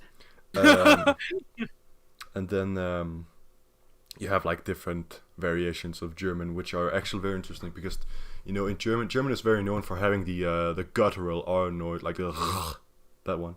But there are some parts of Germany where they speak it, r, which is very interesting, especially like when you come to the border of like Switzerland and Austria. And if you hear Arnold Schwarzenegger try to speak German because he's Austrian, when he speaks German, he speaks a very funny way. And, well, I mean, I took German for 6 years, so I know a bit about it, of course. But it's funny because like Austrians and like the Swiss and like the Germans, they all have and like there's also some parts of like the Netherlands where they speak German. They all have a very distinct way of speaking it, and sometimes they even have different grammatical rules and different words that they don't have in other parts of the German-speaking world. Man, have you ever heard Swiss German? That shit's nutty. Yeah, that's because in Switzerland they speak like eight different languages. Mm-hmm. There's French, there's German, there's Dutch, or something like that. They also speak Italian in some parts of Switzerland. Yeah, that's like, well, in Italy it's similar too. There's different dialects, although nowadays, like with younger people, they don't learn dialect. It's all just like straight up like Roma-centric Italian. Whereas like my grandmother, she's very good at like deducing the different dialects. And it's like similar, like some words will just be like completely different in Calabrese in certain regions than it is in like say Central Italy or especially like Northern Italy. Like Northern Italy, they have like a lot of admixtures with German because a lot of them have like Germanic ancestry. Yeah. So and also I think there's also burger also mention this White Samurai, the artist formerly known as Burger. You mentioned that Northern Italians also have some French admixture. Yeah, 'cause because once upon a time there was this group of Gauls that went far east through North Italy all the way to Greece, and there's actually the remnants of Celtic DNA in Greece, northern Greece around the mountains, and there was also the I cannot remember the name of the place. Hold on, but it's a like a Turkic area. There was these people called the Galatians, which were the descendants of Gauls that went into Turkey. Oh, not Cyprus or. No, not Cyprus. That's also funny because there's like a percentage of French people who have Danish ancestry because of Danish immigration to France, and the first Duke of France was actually a Dane called Rolf. And his French name, which is a bit more, I guess, a little bit more dramatic, is Rollo. And there's a statue of him somewhere in France, I can't remember, but it's like this big guy with like a chainmail on and like the helmet, you know. Yeah, the Norman, right? Yeah, the Norman helmet or whatever. And it says, the statue says Rollo, but that's actually a Dane, and he was called Rolf something. And he's called Rolf the Walking, because he was so big that he couldn't ride on horses. So everywhere he went, he had to walk. So he was called Walker Rolf or something. But it's like the show Vikings, Rollo. Yeah. And he was like, give me land, and then the French guy, I can't remember, was it Charlemagne? I don't remember if it was Charlemagne, but it was some guy. No, it wasn't. It wasn't Was it Charlemagne. Clovis? I don't remember who it was, but he was like, no, and then they're like, okay, I'm gonna kill you then, and then it's like, okay, you can have a piece of land, and I will name you Duke of that land. And then that was how the Dukedom, or the Earldom, whatever, how is it, of France started. Many years ago. That's at least how I remember it. If there's any French people who are listening to this, you can feel free to correct me. I will disregard your opinion for being French. Wow. Oh, that's cool. Some crimes can never be forgiven. You're fighting the wrong enemy here. It's the Italian menace. The Romans, they're still at it. The Italian stallion. No, that's So here we Sylvester have, Stallone. The black trad girl, the fucking The black trad girl. Can we Trad Wojak. the frilly summer dress. Oh yeah, Yagi, you said you wanted to come on and talk about like the trad femme menace. Why don't we go into that a bit? Trad femme Yes, menace. I'm very, very tired of these young women.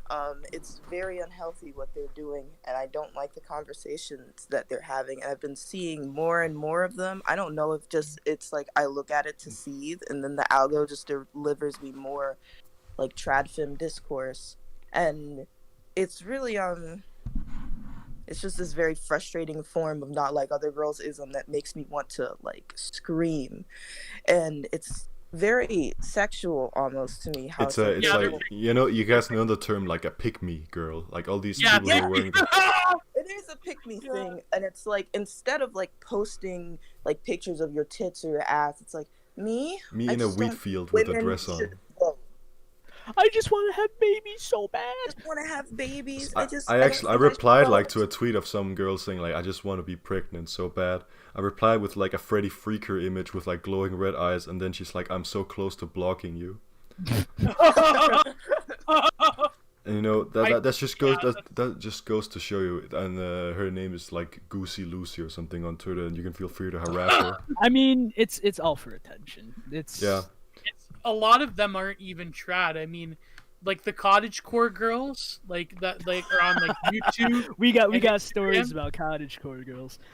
Oh, Holy well, moly. please, I want to hear that because like there is this one that like built her own tiny home on YouTube, and there was this Q&A that I don't know why I watched this shit, but like she was saying like, oh yeah, I don't think I could ever be in a monogamous relationship. I'm like, Oh, totally like a polyamorous, and And I'm like, there you go. That's like literally like that's what it is. It's just the aesthetic of it that. Well, yeah, for a lot of man. people, it's just the aesthetics. Well, I because think if you're trad, you weren't raised I traditionally. think the properly. inherent. I mean, aesthetics are powerful. Why do you think Catholicism has made such a huge comeback in the past like 10 Yeah, years? Because but- Crusaders are cool as fuck.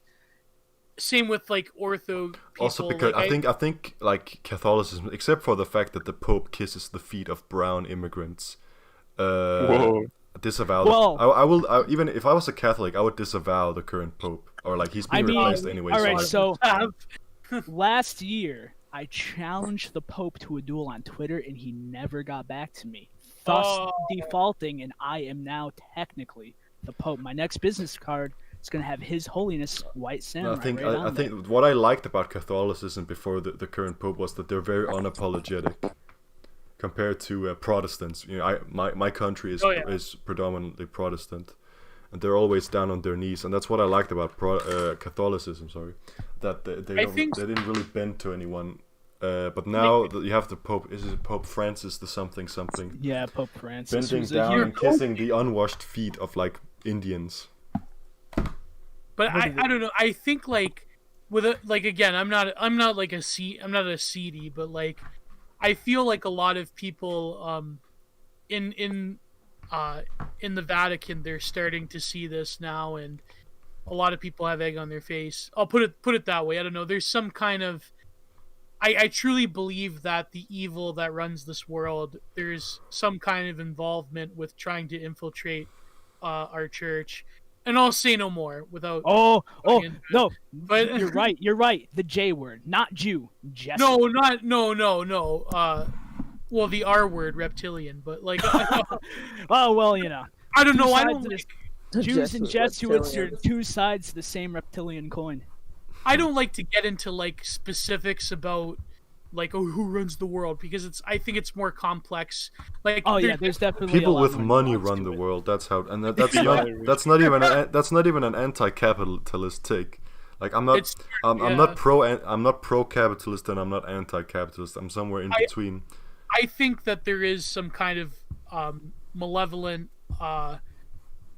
metaphysical force involved, but I mean, do feel like whether you like it or not, fine, evil but I is don't know. real and evil exists. You could put it this way: Yeah. if you had $160 billion to spend, wouldn't you spend them to like have the world be more like have it for your own group to be easier to live in, basically? Yeah, Like, that's true, or rather your own sort of your own clique. your own like not just like group that goes beyond like the mortal definition of group, in my opinion. It's like what your disposition is, and like the transient international political class that they have a certain disposition towards certain what I would say are very evil ideas. Because Back to the world- Tradism, by the way. I just want to go back to Tradism because Yeah, let's go back to that. Yeah, that's what I wanted to talk about. Fucking huge segue where you put on our tinfoil condoms. No, but it is true. I think like aesthetics are powerful, but unfortunately, when a lot of like young and misguided kids, instead of like going through an edgy fedora phase, they'll go through like, I'm a trad Orthodox or trad Cath, and that's to me, that's all like the 17-year-old like Nick Fuentes stands on yeah, Twitter. exactly, yeah, and so I feel that like following their boy king Nick Fuentes, the grifter boy king, I feel like that's going to only do a disservice to them. And People were calling Fuentes a fet because he hasn't been banned from YouTube yet, and lo and behold, like 1 week later, he gets banned from YouTube. And he was shilling his email list like days before he got banned. And, well, he's involved with Milo, so that's kind of yeah, and he's involved with Catboy Kami. Oh, really? I don't think that as much as I dislike the guy, I don't think he's gay, but at the same time, I think that Fuentes, like, I think anyone who's young enough and has this amount of attention, there's always going to be inevitably a lot of egotism involved. He refused. Well, I mean, his misstep in my book was he refuses to denounce people that he should, like Baked Alaska. Only very recently has he denounced Baked Alaska for all of his like obnoxious ridiculous bullshit. And Catboy Cammy is like another. I don't know. It's just.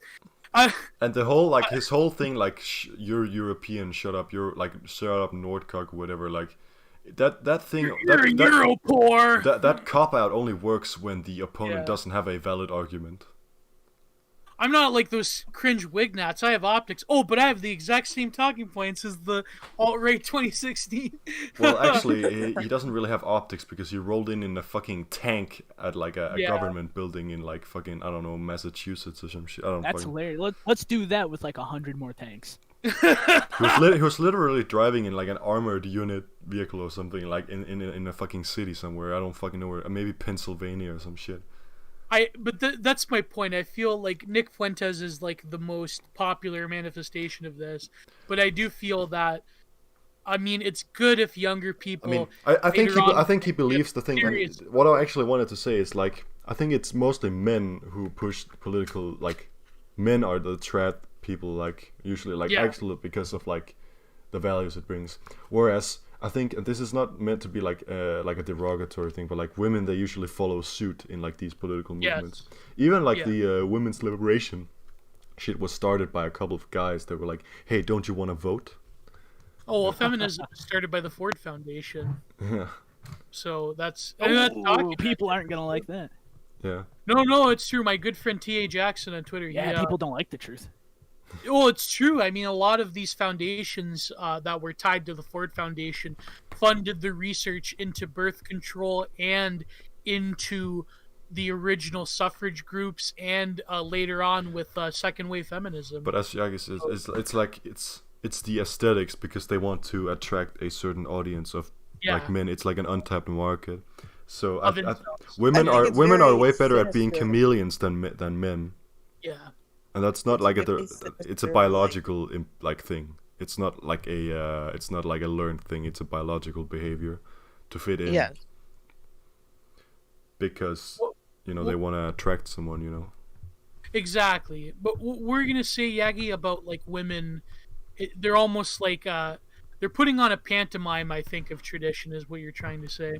Yes, it is, and it's really a gross performance of tradition. It's a gross performance of like this idealized femininity that they're trying to package and market themselves as. And I think it's just really harmful because they're pandering, but it's like, who are you pandering to, and who are you encouraging other people to pander to? And Wait, it's just like, Yagi. Hmm? Oh, sorry, I cut you off. I and was it's gonna ask, just are you a moid, Yagi? a moid. Are you a femoid? Oh, a femoid? Yes. Sorry, I just I'm have sorry, you guys have tricked me. A woman is in my presence. Are you fucking kidding me right No, now? it's okay. She's cool. She's just a really cool guy with long hair. I'm Weird to her. kidding. I'm not a boy, I promise. I'm kidding. No, go ahead. No, this is a good point. I feel like there are some women in our spheres that keep it real. Like my friend Alex Kashuda, she's really great. But I feel like, yeah, it's just How can you be trad when your body count is higher than your IQ? Oh, it's the performance of femininity. It's not femininity itself, because in actuality, in a traditional context, I remember Definitely Legit had a great thread on this, and he was getting heat from some people about how in traditional societies women had very explicit and important roles, and in agrarian, and especially in an agrarian context, men and women had not like a stupid, like, modern conception of equality and egalitarianism, but they more or less had equal roles in terms of labor.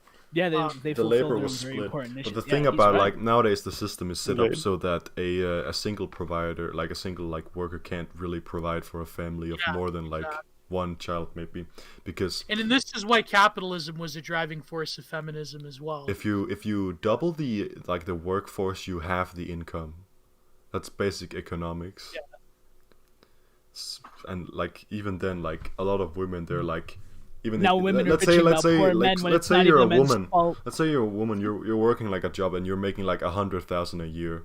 Then you'd want a guy who makes. Most women would want a guy who makes at least like 40% more than them, I think. Yeah, White Samurai, are you referring to that article headline about like men can't find good jobs in this economy. It's affecting women's marriage proposals. Yeah. There was a little reference to that I- because I think it's really funny.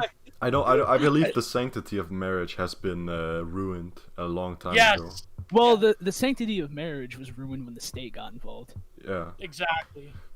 because And then it became another old-timey transaction. marriages were like you're getting married in your fucking barn, and you're gonna invite your. It was like this families. ceremonial, familial thing instead of just like, hey, your name. And you on were legal not wearing a documents is fucking not white this. dress that you paid like 50 grand for that you're only gonna wear once. You wore like usually they wore a black dress. At least where I'm from, a black dress was traditionally worn at a wedding. And it was not even a dress that you would only use once. It was like you would wear your finest clothes, but it was not clothes that you would only wear once. Nowadays, this you would have, actually you be have an a wedding interesting dress deep- and you only wear that wedding dress once in your fucking life, and maybe maybe then once again after like 50 years, like when you have like your 50-year anniversary or some shit. This would actually be a interesting deep dive on the origin of the traditional white dress, like Western marriage, where that That was like ceremony an actually upper class thing that was pushed. That was another onto the- Macy's creation. These goddamn Masons. Another like Madison Avenue marketing stunt. I would It's believe like that it's like the 100%. diamond ring thing was pushed by De Beers Diamond Corporation. Yeah. And so those little African children have to die from anemia and getting their bones crushed in the mines. People are Yeah, asking me that- a lot if I ever want to get married, and I say no, mainly because of like the sanctity. There's no like. I mean, if I'm getting married, I'm It's a doing it on my contractual terms. agreement with the government, which is really Yeah. fucked up. And also marriage- the way it's set up now is that like a lot like over 50% of marriages end in divorce, and 80% of divorces are instigated by women, and women are the main beneficiaries of spousal support. So like, I don't want to lose half my income. Like the whole concept of a prenuptial agreement is insane to me. Where like you're banking on maybe not I'll lose half my shit to this. It's a Russian roulette, but there's only Yeah. one empty like fucking chamber in the gun. But that's the thing. Like marriage was always, in some ways, contractual historically, but it had a lot to do with, the context of where you're living. Your Yeah, culture. because back in the day it was contracts between families, not contracts Yeah. between you and another person in the state. Well, even the idea of like romantic love as it is in the modern world is like totally different from what like Eros was in terms of like a filial relationship in marriage. It's like nowadays they have this idea that I love whoever I want and my parents can't say anything. And it's like, no, yeah. historically it's like, even if there wasn't like for example in Italy, like even up until like recently, if it wasn't like it wasn't explicit arranged marriages, but it kind of was arranged marriage. Yeah, it was like socially arranged. Exactly. And so this whole idea that you pick whoever you want and hope for the best That's is a new like thing. a relatively modern invention, yeah. Again, because of like the Hallmark like Madison Avenue advertisement industry. Also, like the sexual liberation has also been a yeah. part of it. Like the only people who have benefited from the sexual liberation were guys, because that means that they can sleep with they can women. slut around. They can sleep with women without having to marry them. Like, because the whole thing of like women control who gets laid, but men control who gets married. That's basically how it works. Even like people that like that's the thing about tradition, is that it's not how old something is. Like age is just one factor, because if you wanted to like go by like these Evo psych nerds that are like, well, men naturally want to spread their genes, so they like, Yeah.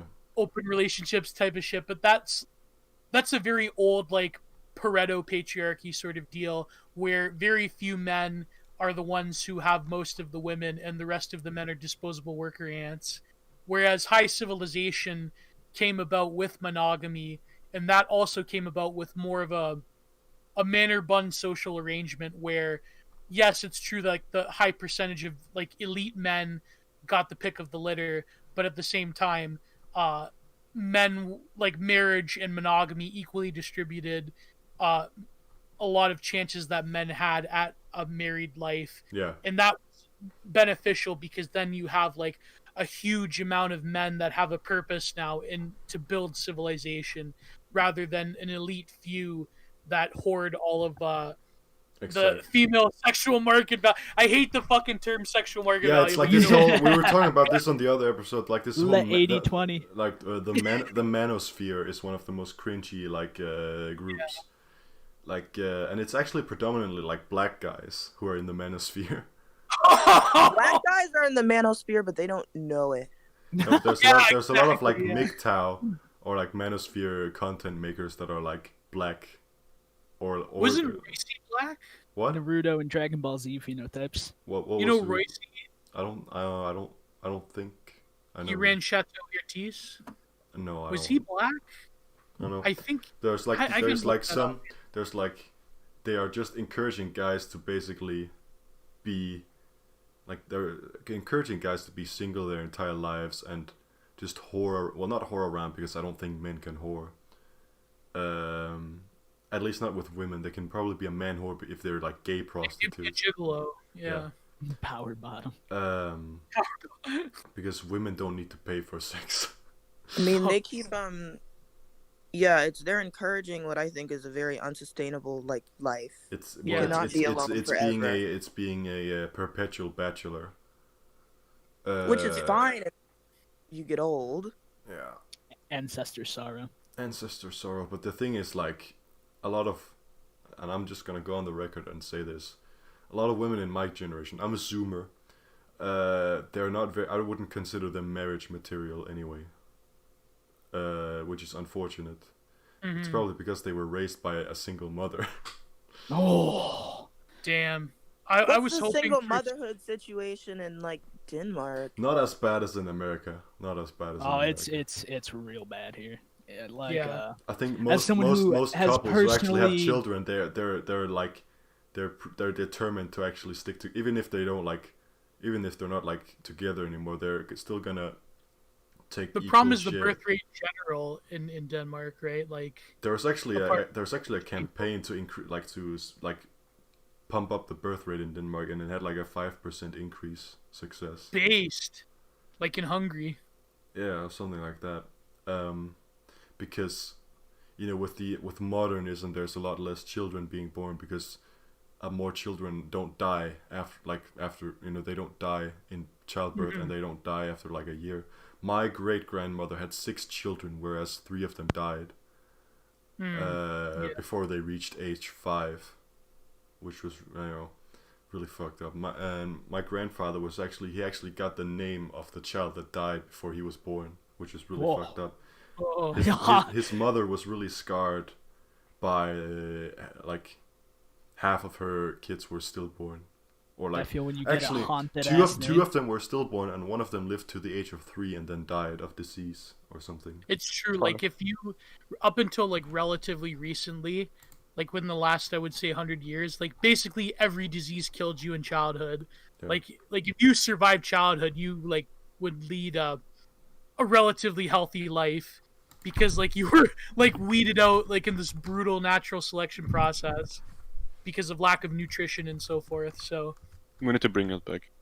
Which is, I think it's interesting when people advocate for having like extremely large families, because, I mean, of course that is good, but they're not. I They think want to the s- topic I think to that people in the sustain past a have to like sus- lack the context. Like you can't.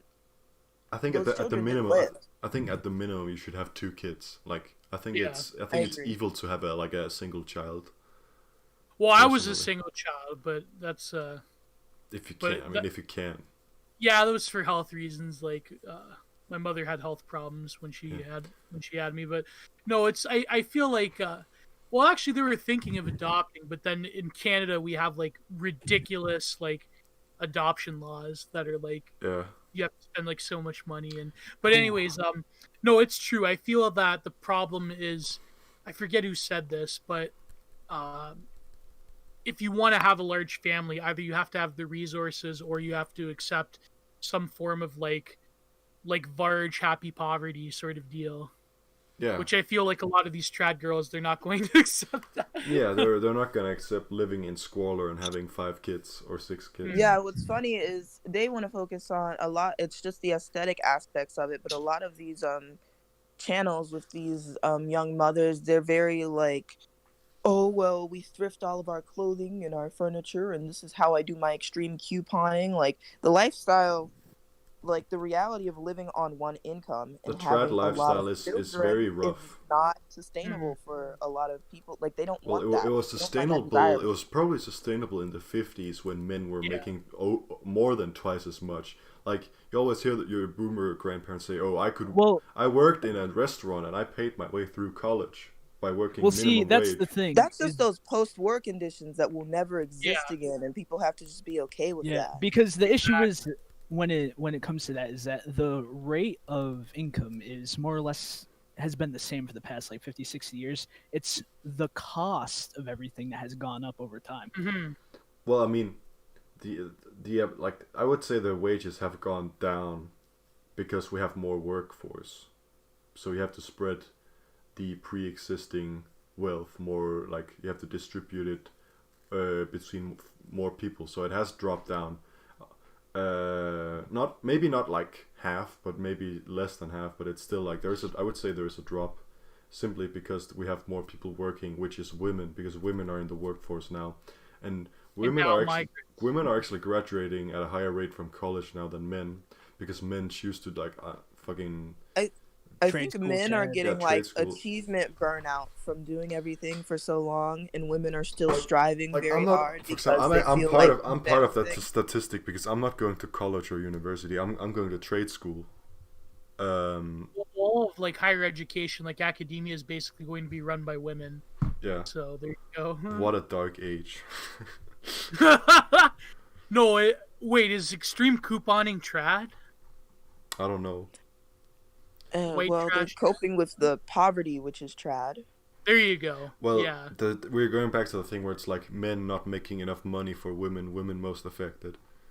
Like, listen, that's true, probably though. why men were more desirable back in the day, because women weren't allowed to work or have a job that was like a sustainable income. That's why more guys were seen as viable marriage candidates, because they were making like 20 times as much as they were. I mean, then- I'm sure lots of men seem handsome when you can't open a bank account legally. Yeah. This is why women's rights were a huge mistake. Oh, I'm sorry. I don't mean that. I'm We're gonna put Monty Python music on it when you said that. No, it's true. I feel like when you were talking about the manosphere, although I would say the manosphere is pretty much dead now, but like the remnants of the manosphere, I noticed like the vibe of like doomsday optimism, as we used to call it in the Thermidor magazine days, is really prevalent, because it's like, well, if society collapses, then I'll get a GF, because I mean, any man can get a GF at any time. You just have to pass the QuickTime event. Oh boy. But it's like, yeah, if society collapses, I'll have my harem of slave girls, GFs, and then The there you go. post-apocalyptic dream, we're all going to be living in Mad Max times, totally not getting murdered by our neighbors. But We're I going to will survive the collapse to get our fucking emaciated apocalypse GF harem. Oh. But yes, it's just interesting. It's like, of course, dating is probably harder for men now because, and money is completely the reason, but it's just that they're choosing to tap out instead of just Yeah. getting better. Just be Wait, rich. Fact. Just be rich. Yeah, just- for real. Simple, honestly. What time But- is it? Yeah, we've been It's- going on for 2 hours now, it's so. Oh yeah, 3:56, almost 2 hours. It's fine. Yeah, We can go as long as we need to. yeah, because we actually only originally planned for an hour, but it's been a good time. You know, Well, actually, I'll I cut have to through go the footage. What did you say, Gio? Yeah, Well, I but have to there's. go soon, so maybe. Okay.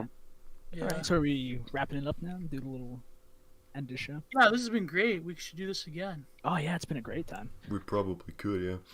I just want to put a finishing statement with Yagi. Women are too picky, but I don't blame them. That's just how they were made. Exactly. I mean, the Exactly. consequences of not being picky are fucking devastating. Yeah. True. Oh, Well, I that's- mean, like you have to pick your poison. You can either be picky or you cannot be picky, and Yeah. Well, Yeah. some of the people who are too picky, it's gonna come back to bite them in the ass when they're 40 and alone.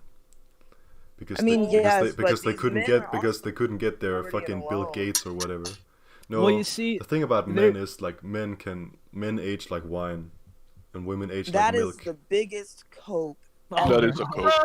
I Yeah, get it is. drunk, It is a fucking cope. it's so- yeah. But well, it's only like a half cope because it's a half truth. Yeah, it is a half truth, That but like, makes you more gracefully. I mean, some No, men, like- there are very few silver foxes, and it's assuming very easy to find them. Like, just Well, look at their the- if fathers. he's like has money, then he can be sort of attractive. But you have to just cope with knowing that you're being used for your money. Yeah. yeah. And that's if you why. do That's get why. a- Well, I mean, unless you're like a fucking idiot, that's why you don't get married when you're like a silver fox, so to speak. I'm gonna be a silver fox Yeah. soon. Well, anyways, I gotta go, guys. It's been a SNEEDCast ending All right, now. Gio, Check out have a Gio great on day. It's check out been good. Gio on Twitter. Check out his art. Check out his prints. Buy his stuff. Watch Levin Alright. Jules where he's on all the time. blast. Oh yeah. Do you have one thing we did last? Do you have a book you want to recommend, like a funny book? I don't know any funny books. No, just like a book you want to recommend. Revolt Against the Modern World. Yes. Last time I recommended Gaddafi's Green Book, Oh, nice, nice. and this time I'm gonna fucking what is the word? Recommend. I'm gonna recommend. There's a book called The Diary of Adrian. Diarrhea? Mole, The Diary of Adrian Mole, age 13 or something. Very funny book. People should read it. Okay, it's been fun. See you, boys. See ya, Fun, and see fun. everyone Take else. it easy, gangsters. Bye. That was Hell a yeah! good podcast. All right, That was it's fantastic. fucking Good show. epic. Cool. Once again, I barely talked, and I'm very happy about it.